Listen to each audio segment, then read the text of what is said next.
तो चलिए अब हमारे खास मेहमानों की तरफ रुख कर लेते हैं। शुरुआत करते हैं हम राखी राठौर से।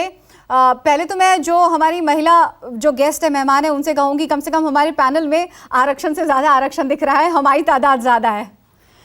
तो राखी, आपसे यहाँ पर समझना चाहेंगे, सीधा और साफ सवाल है, पहले ही इस महिला आरक्षण बिल के लिए महिलाओं ने काफ़ी लंबा इंतज़ार कर लिया है, लगभग 26-27 साल। आप भी मानती हैं कि अभी जिस महिला आरक्षण बिल की बात हो रही है उसमें कम से कम 5 से 6 साल तो लगेंगे ही, कम से कम। तो और इतना लंबा इंतजार क्यों?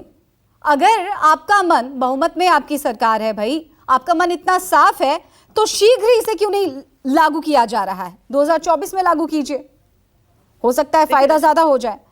जब गणना होगी, जनगणना होगी, देखिए परिसीमन होगा तो और वक्त लंबा खींचेगा, जैसा कि हमारे सहयोगी अभी बता रहे थे, राजीव भी बता रहे थे। तो कहीं आपकी टेंशन तो नहीं बढ़ गई है कि कहीं ना परिसीमन हो, उसके बाद में सीटें बढ़ जाएं और 303 सांसदों में से तकरीबन 100 का पत्ता साफ हो जाएगा? कहीं यही बात तो नहीं आपको सता रही है? और देखिए, यहां पर हो सकता है कि आप संविधान में संशोधन की बात करें, तो संविधान में संशोधन में वक्त कितना लगता है? सभी राज्य सरकारों से स्पेशल सेशन बुलवाइए आप और महिला आरक्षण संशोधन के लिए मंजूरी दे दीजिए। बात यह है कि आप ये करना नहीं चाहते क्योंकि 24 में आपके लिए कहीं ये दांव उल्टा ना पड़ जाए, ऐसा है क्या राखी?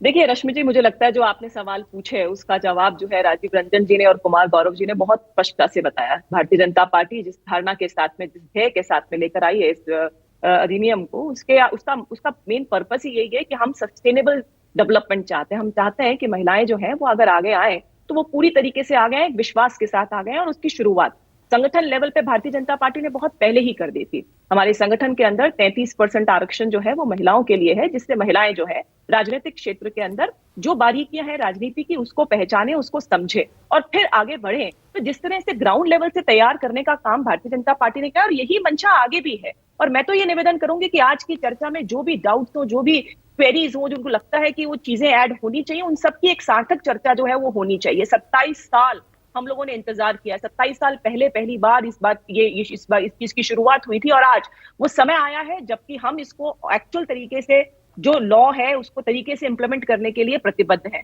और मुझे लगता है कि जो भी चीजें हैं इसमें, क्योंकि पहले भी अगर मगर कई चीजें हुई, गठबंधन की मजबूरियां, आज सोनिया गांधी जी भी कहेंगे इस बात को, लेकिन वो मानेंगे कि 2010 के अंदर जब राज्यसभा के अंदर भारतीय जनता पार्टी ने उनके यूपीए गवर्नमेंट द्वारा लाए गए बिल को सपोर्ट किया था, लेकिन उन्होंने लोकसभा में उसको पेश ही नहीं किया, जबकि भारतीय जनता पार्टी ने पूरा विश्वास दिलाया था कि लोकसभा के अंदर हम लोग सपोर्ट करेंगे, लेकिन ऐसा हुआ नहीं।